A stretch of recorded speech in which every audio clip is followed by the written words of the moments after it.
지금은 사순절 기간입니다. 사순절이란 부활절 전날까지 주일을 제외한 40일의 기간을 의미합니다. 사순절을 영어로는 렌트라고 하는데 그 어원은 만물이 소생하는 봄이란 의미인 독일어 렌츠에서 나온 말입니다. 이는 예수님의 고난을 통하여 인류에 영원한 새 생명을 주셨다는 의미에서 렌츠 혹은 렌트라고 말한다는 말입니다.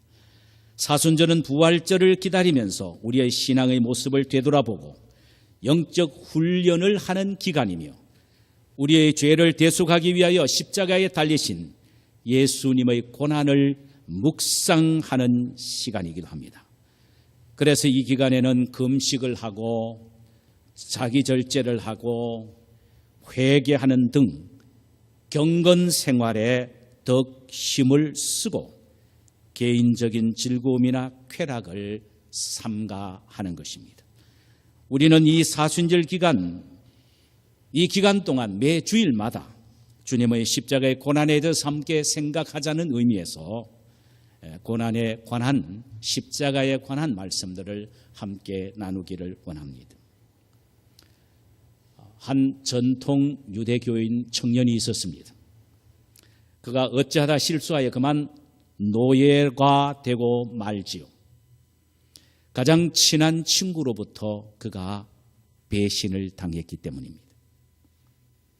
거기에다가 사랑하는 어머니와 누이 동생이 문둥병자가 되고 마는 처절한 아픔을 겪지요. 노예로 팔려갈 때에 거의 사경에 헤매게 됩니다. 그때에 예수가 나타나셔서 그의 입에다가 물을 갖다 대어서 마시게 하셨습니다. 그 물은 신비로운 생수였고 치료의 물이었습니다. 마시는 순간 기적과 같이 그의 육신이 다시 소생하게 됩니다. 그 후 그는 노예 선이 침몰할 때에 죄수들을 호송해 가던 호민관을 구원해 줍니다.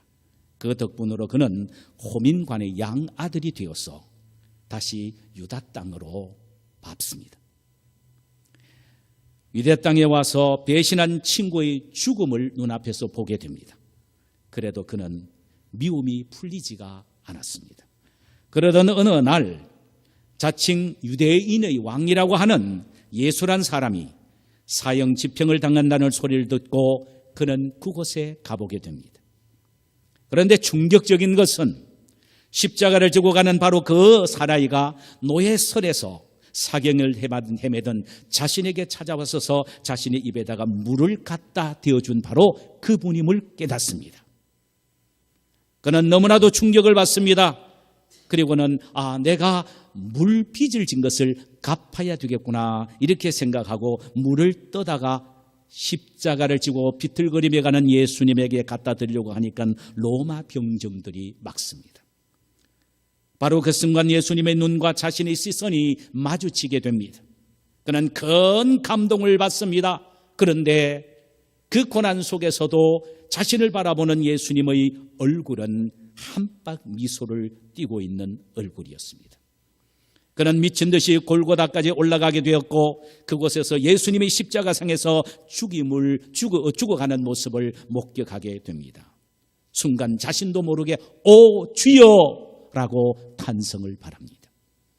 오 주여라고 외치는 순간 자신의 마음속에 가득하게 쌓여져 있던 증오가 순간적으로 사라져버리게 되고 문둥병으로 죽어가던 자신의 어머니와 누이 동생이 깨끗함을 나음을 받는 것을 경험합니다.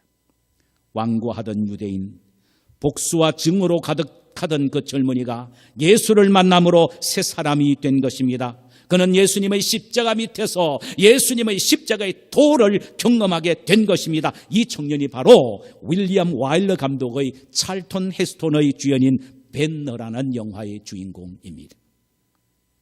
십자가는 예수 그리스도께서 우리를 위하여 대신 지고 가신 저주와 형벌의 도구이죠. 그런데 십자가의 도를 믿는 그리스도인이라면 반드시 십자가의 신비로운 은혜를 경험해야 된다는 사실입니다. 십자가의 도는 이론이 아니라 체험의 영역입니다. 그러므로 그 진리를 경험할 때에 변화가 되고 그 진리를 체험할 때에 영적인 감격의 환희를 맛보게 됩니다. 이것이 바로 십자가의 도입니다. 사도 바울은 유대인 중 골수 유대인이었으며 가장 보수파였던 바리새파였습니다. 그는 대제사장의 위임장을 가지고 그리스도인을 결박하기 위하여 다메섹으로 가던 중 갑자기 노상에서 주님의 음성을 듣고 꼬꾸라지게 되는 것입니다. 바로 그 순간 그는 십자가 위에 주님을 바라보게 되었습니다. 십자가의 도의 능력과 권능과 영광을 크게 체험하게 됩니다. 그때부터 그는 십자가의 도를 전하기 위하여 자신의 인생 전부를 바쳤던 것입니다. 십자가의 도는 문명이 극에 달한 21세기 오늘날에도 그 능력과 영광은 동일합니다. 할렐루야. 오늘날에도 그 능력과 영광과 권능을 체험해야만 승리하며 살아갈 수가 있습니다. 그런데 이 위대한 십자가의 도 앞에는 두 종류의 인간의 반응이 나타납니다. 하나는 멸망을 받는 자의 반응입니다. 18절 보실까요? 십자가의 도가 멸망을 받는 자들에게는 미련한 것이요 라고 했습니다. 여기에 십자가의 도란 말은 십자가의 말씀을 의미합니다. 인간을 구원하기 위하여 예수님이 십자가 위에서 죽으신 구속 사건을 의미합니다. 이것은 십자가를 통하여 하나님이 구원하시고자 하고 계획하신 것들이 실제로 이루어진 바로 하나님의 말씀이기도 합니다. 초대교회 그리스도인들은 이 십자가의 도를 증거하는 일에 목숨을 걸었던 것입니다. 그런데 이 십자가의 사건을 미련하게 여겨 받아들이지 아니하는 사람들이 있었습니다. 바로 그들은 멸망을 받을 사람인 헬라인들이었습니다. 멸망받는 자에게는 이 십자가의 도 앞에서 그들의 반응은 미련한 것으로 생각하는 반응입니다. 정말 그들은 초라한 존재들입니다. 십자가의 도가 멸망당하는 자에게는 미련한 것으로 보여지게 된다는 말입니다. 헬라인들이 그랬습니다. 고린도는 헬라의 수도 아덴에서 서쪽으로 80km 거리에 위치한 곳입니다. 그래서 아덴의 영향을 많이 받았습니다. 우리가 잘 압니다. 아덴은 철학의 중심지였죠. 고대 철학의 중심지였습니다. 이들은 인간의 지혜를 사랑하는 자들이었습니다. 인간의 지혜를 사랑한다는 의미에서 필라소피라고 말합니다. 우리가 알듯이 인간의 지혜는 지성적이고 합리적이며 논리적인 것만을 받아들이는 인간의 궤변적인 사고를 말하죠.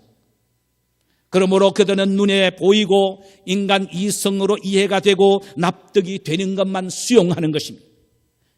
이런 그들 앞에서 예수의 십자가는 인류의 죄를 짊어지고 죽으신 속죄의 현장이라고 그리스도인들이 외쳤을 때에 그들은 십자가의 도를 듣고는 어떻게 반응을 합니까? 이성으로는 도저히 받을 수 없는 일이라고 미련한 소리라고 정죄하고 비난했다는 말입니다. 이것이 멸망받은 사람들이 보이는 십자가의 도에 대한 반응입니다. 여러분, 오늘날에도 십자가의 도를 미련한 것으로 받아들이는 헬라인들의 후예들이 얼마나 많습니까? 자신의 지혜와 능력만 의지하는 사람, 자신의 물질만 의지하는 사람, 자신의 실력과 경험만 믿는 사람, 자신이 납득되고 이해되는 것만을 믿는 합리주의자들, 눈에 보이는 것만 믿고 눈에 보이지 않는 것은 받아들이지 아니하는 현실주의자들은 모두 다 십자가의 도를 미련한 것으로 보는 헬라인의 후예들입니다. 이런 사람들을 향하여 빌립보서 3장 18절에서 바울은 이렇게 말합니다. 그리스도의 십자가의 원수라고 말합니다. 이런 사람들은 그리스도의 십자가의 원수다. 십자가 도의 원수가 되었다라고 말합니다. 이 원수들의 운명에 대해서 빌립보서 3장 19절에는 이렇게 말합니다. 그들의 마침은 멸망이요, 그들의 신은 배요, 그 영광은 그들의 부끄러움이었고 땅의 일을 생각하는 자라. 사랑하는 여러분, 지금 여러분들은 어떻습니까? 혹시나 십자가의 도를 부끄럽게 여겨 다른 사람이 예수 믿느냐라고 물으면 부끄러워서 대답하지 못하고 고개를 돌려버리는 사람은 이 자리에 없습니까? 그렇지 않으면 어디에 가도 예수 믿느냐라고 물으면 나는 예수를 믿습니다. 아니, 묻지 않아도 예수의 십자가를 자랑하고 증거하고 계십니까? 우리 기억해야 합니다. 세상적으로 아무리 똑똑하고 지혜로운 사람이라고 해도 십자가의 도를 미련한 것으로 보고 거부하는 사람은 진정으로 어리석고 미련한 사람이라는 것을 알아야 합니다. 그들에게 초래될 최종적인 종국은 멸망뿐이라는 사실을 우리는 알 필요가 있습니다. 둘째로, 십자가의 도 앞에서 또 하나의 반응을 보이는 사람들이 있는데 그들은 십자가의 도를 듣고 아멘으로 받아들이는 사람입니다. 본문 24절 보십시다. 오직 부르심을 받은 자에게는 유대인이나 헬라인에게나 그리스도는 하나님의 능력이요 하나님의 지혜니라. 이게 무슨 말입니까? 십자가의 도 앞에서 믿음으로 받아들이는 사람이라면 유대인이든 혹은 이방인이든 말할 것 없이 모두 다 그들은 하나님의 능력이요 지혜라는 것입니다. 여러분, 십자가의 도를 믿음으로 받아들이는 사람에게는 십자가의 도는 하나님의 능력이 된다는 사실을 아십니까? 18절 오늘 본문에 보니까 십자가의 도가 멸망하는 자들에는 미련한 것이요 구원을 받는 우리에게는 하나님의 능력이라고 했습니다.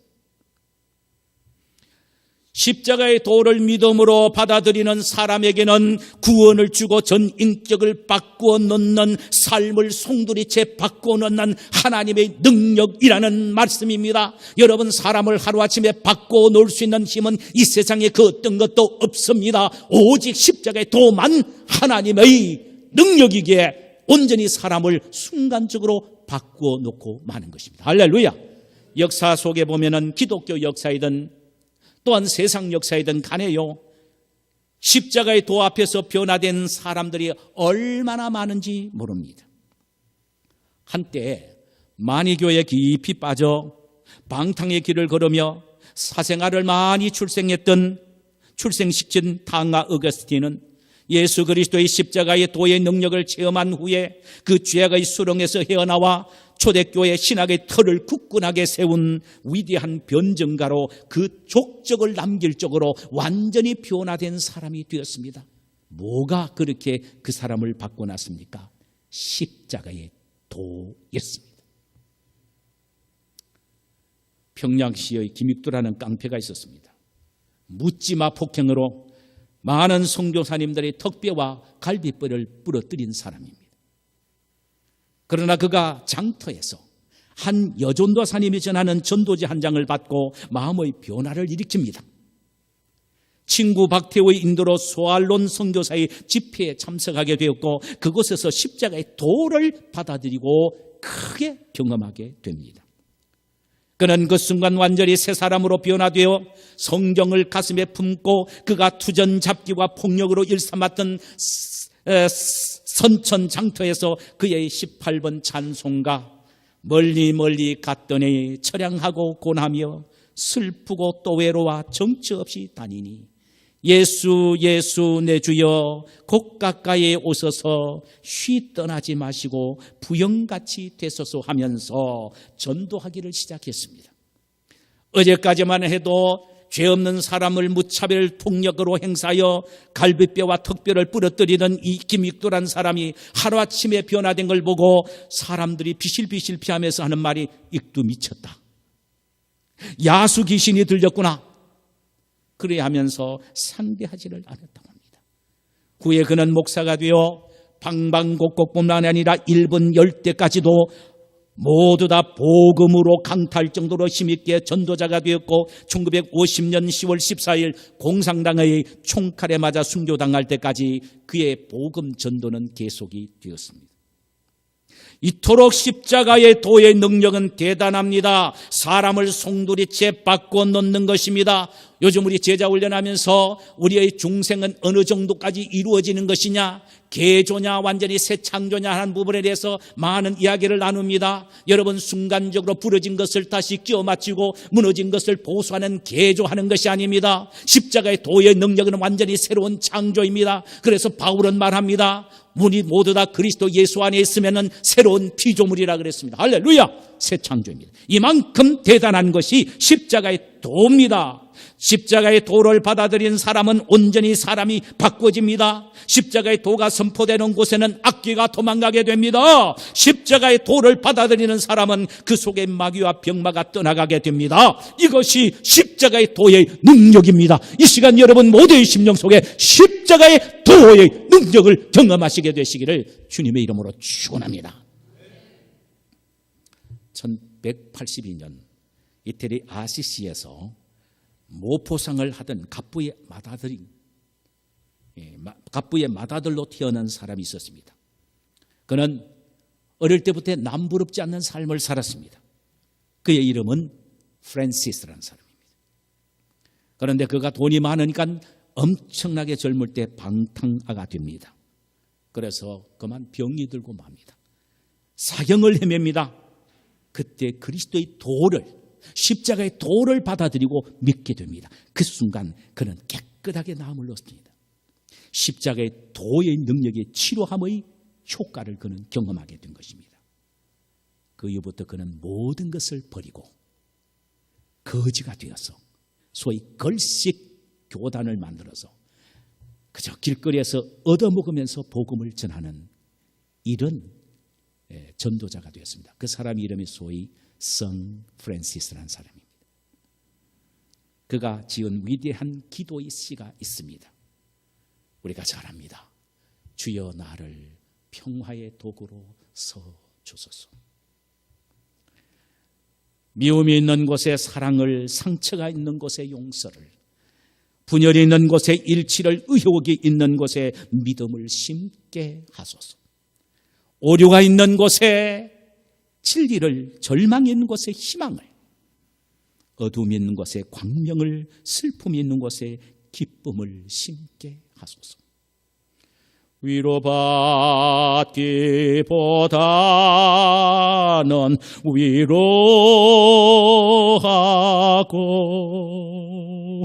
이해받기보다는 이해하며,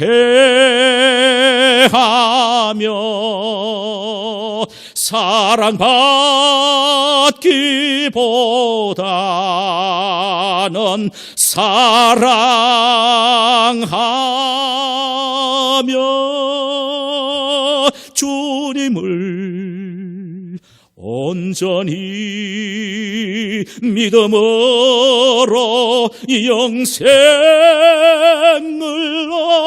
얻기 때문이니.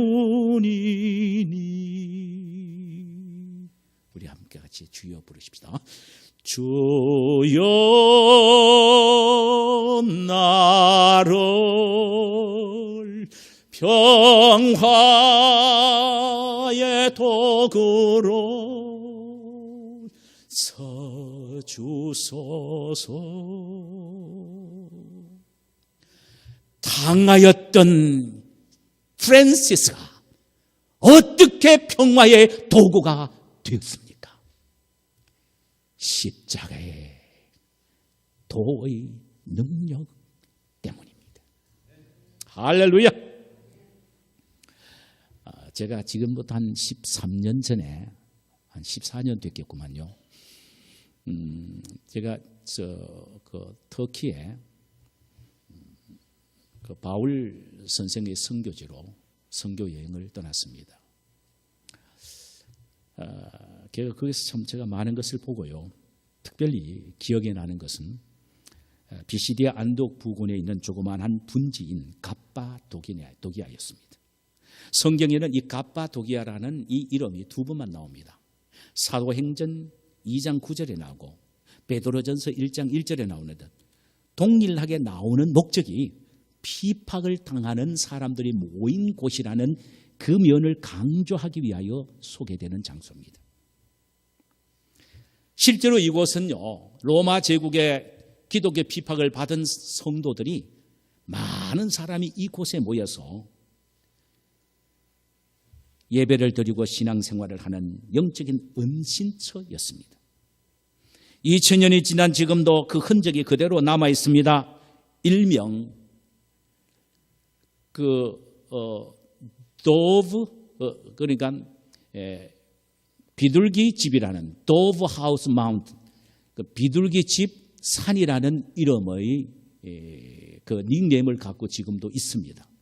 딱 도착해 보니까 온 산천이 구멍이 딱딱 뚫려진 비둘기 집과 같이 되어 있었어요. 그들이 모여서요, 참 거기서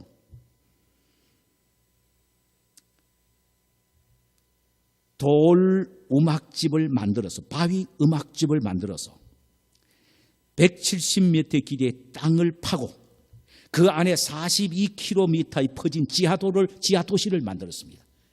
놀랍죠? 그래서 그 이름이 언더그라운드 시티입니다. 지하도시입니다.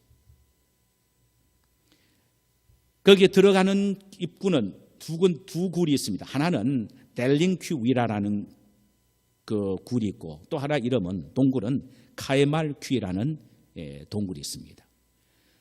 한때 사람이 20만 명이 거기에 살았답니다. 밖에 나와서 일을 하다가 로마 군병들이 온다는 소리를 들으면 전부 다 그 언더그라운드 시티 안으로 들어갑니다.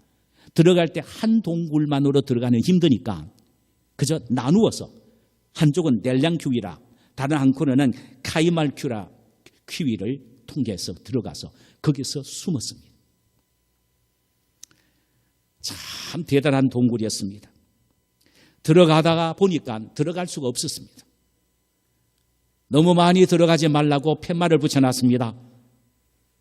왜냐하면 그해 1월 달에 일본 대학생 하나가 여행 와서 들어갔다가 행방불명이 됐기 때문에 이 이상은 들어가지 마십시오라고 팻말을 붙여놓았습니다.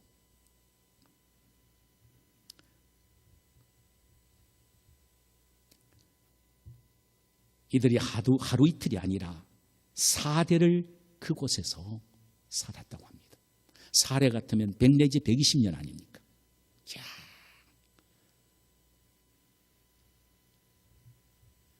4대째는요 80%가 그 후손이 났는데 곱추들이 났다고 합니다. 이유는 워낙 로마 군인들이 박해가 심해서 나오지를 못하니까 그 언더그라운드 시티에서 한 달이든 두 달이든 그대로 기거하면서 신앙생활을 했기 때문이라는 것입니다. 이것이 십자가의 도의 능력이 아니겠습니까? 십자가의 도를 믿어 하나님의 능력을 체험한 사람들이니 이 세상에 소망을 두지 않고 하늘나라에 소망을 두고 살았던 것입니다.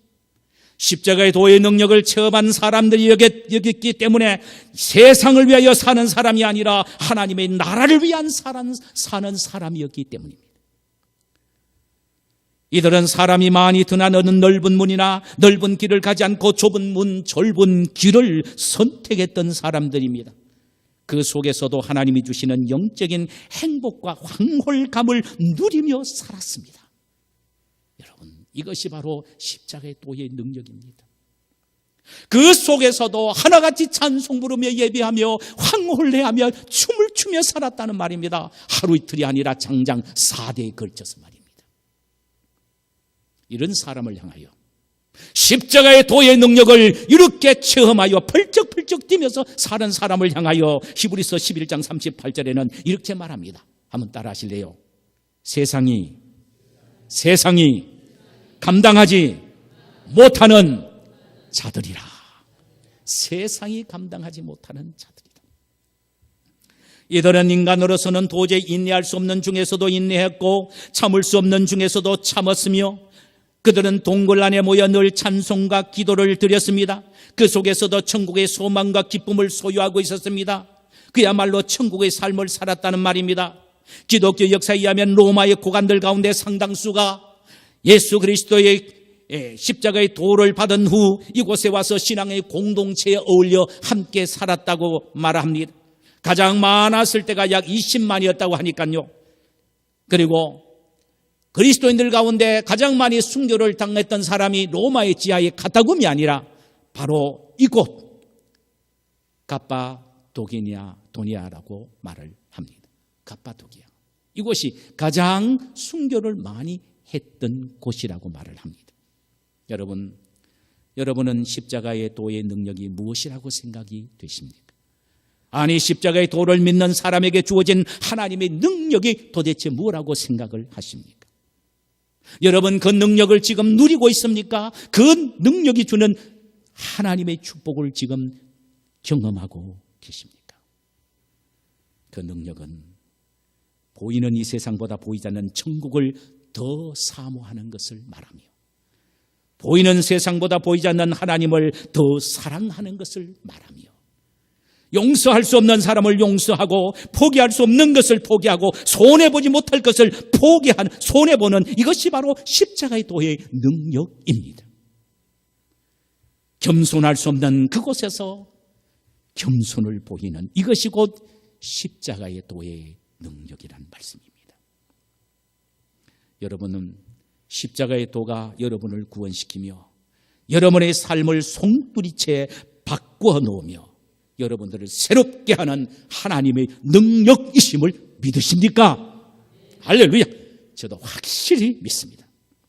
여러분 모두가 십자가의 도를 믿음으로 이런 하나님의 능력을 체험하는 멋있는 그리스도인들이 되시기를 주님의 이름으로 축원합니다. 마지막 하나는요, 십자가의 도는 하나님의 지혜입니다. 19절과 20절에 보면은 이런 말씀이 기록되어 있습니다. 기록된 바 내가 지혜 있는 자들의 지혜를 멸하고 총명한 자들의 총명을 피하리라 하셨으니 지혜 있는 자가 어디 있느냐, 선비가 어디 있느냐, 이 세대의 변론자가 어디 있느냐, 하나님께서 이 세상의 지혜를 미련하게 하신 것이느냐. 이 세상의 지혜롭다고 큰소리치는 사람, 총명이 있다고 큰소리치는 사람, 이런 사람은 진정으로 이 세상의 지혜를 가지고 있지 않는 사람이라는 것입니다. 이 세상, 왜냐하면 이 세상의 지혜는 하나님을 알지도 못하고 영생을 발견하지도 못하기 때문에 그것은 진정한 지혜가 아니라는 것입니다. 그것은 가짜 지혜라는 것입니다. 진정한 지혜가 뭐냐? 하나님의 지혜라는 것입니다. 진정한 지혜가 뭐냐? 십자가의 도를 통하여 깨우쳐 주신 구속의 진리를 믿고 깨닫는 것이 진정한 지혜라는 것입니다. 여러분, 이 세상에 실력이 많고 똑똑하고 영리한 사람이라 할지라도 세상 살아가는 처세술이 대단하다고 하더라도 그는 진정한 지혜를 가지고 있지 않습니다. 만약에 그가 예수를 믿지 않고 십자가의 도회의 능력과 은혜를 깨닫지 못한다면 그는 진정한 지혜자가 아니란 말씀이에요. 하나님의 지혜는 인간에게 영생의 길, 생명의 길을 가르쳐주고 십자가의 죽으심이 예수님의 십자가의 죽으심이 모든 인간의 죄를 도말하고 천국으로 인도하는 길임을 가르쳐주고 깨닫는 것이 바로 진정한 지혜란 말입니다. 자칭 총명하다고 생각하는 헬라인들의 입장에서 보면 참 십자가의 도는 너무나도 어리석어 보입니다. 십자가의 도를 사랑하고 사랑하는 사람들은 너무나도 미련해 보입니다. 그러나 인간이 보기에는 어리석고 미련해 보여도 그 십자가의 도를 통하여 사람을 구원하는 것이 하나님의 계획이고 이것이 곧 하나님의 지혜인 것입니다. 엄청난 일입니다. 여러분, 사악한 사람도 예수 그리스도가 당신을 위하여 십자가에 죽으셨습니다. 당신 예수를 믿으십시오 라고 했을 때 그 십자가의 도를 듣고 깨달아 회개하여 예수 믿는 것, 이게 진짜 지혜가 아닙니까? 무엇으로 그 사람을 설득해서 예수를 믿게 하겠습니까? 십자가의 도인 것입니다. 하나님은 오늘날에도 인간의 지혜로서는 도저히 할 수 없는 인간 구원시키고 변화시키는 일을 이 전도란 방법을 통하여 하시는 것입니다. 그런 면에서 볼 때 십자가는 하나님의 지혜의 최고의 표현이요, 전도는 하나님의 지혜를 드러내는 최고의 방법입니다. 하나님은 십자가를 통하여 인간을 구원하는 기업의 드라마를 펼쳐주시니까 그것이야말로 가장 위대한 하나님의 지혜요. 이 십자가의 도를 우리의 입을 통하여 전하여 예수를 믿게 함으로 그들 또한 하나님의 지혜를 경험하게 하게 하시니 이 전도야말로 하나님의 지혜를 성취해 나가는 최고의 방법이다 이 말씀입니다. 여러분 믿으십니까? 하나님은 오늘 또 전도의 방법을 통하여 모든 인간이 구원을 받기를 원하십니다. 왜? 이것이 하나님의 최고의 지혜이기 때문입니다. 그렇다면 전도하는 성도의 발걸음은 하나님의 지혜의 성취의 발걸음이요. 전도하는 성도의 발걸음은 하나님의 지혜의 완성자의 발걸음입니다. 우리 모두 이런 책임과 긍지와 자부심을 갖고 전도하며 살아야 할 것입니다. 말씀을 맺겠습니다. 하나님은 오늘도 우리가 십자가의 도의 능력을 체험하며 감격하는 삶을 살기를 원하십니다. 아멘. 우리가 실로 예수 그리스도의 십자가의 도를 믿고 구원받은 사람이라면 우리의 모든 삶이 십자가의 도에 합당한 삶을 살아야 할 것입니다. 주님이 걸어가신 그 길을 따라가기 위하여 우리 개개인에 맡겨주신 십자가를 지고 이 세상보다 저 천국을 더 사랑하고 이 세상의 것보다 하나님의 나라의 것을 더 사랑하는 우리의 삶이 되어야 한다는 말씀입니다. 그리고 하나님의 능력을 받은 사람답게 십자가의 도의 능력과 권능을 경험한 사람답게 모든 사람을 사랑하고 용서하고 이해하는 사람이 되어야 할 것입니다. 더 나아가 우리 자신에게 닥쳐오는 모든 어려움을 인내로 극복해 나가야 할 것입니다. 그래서 십자가의 도를 힘있게 전하는 하나님의 지혜의 역군들이 되시기를 주님의 이름으로 축원합니다. 우리 찬송 한 장 부르실까요?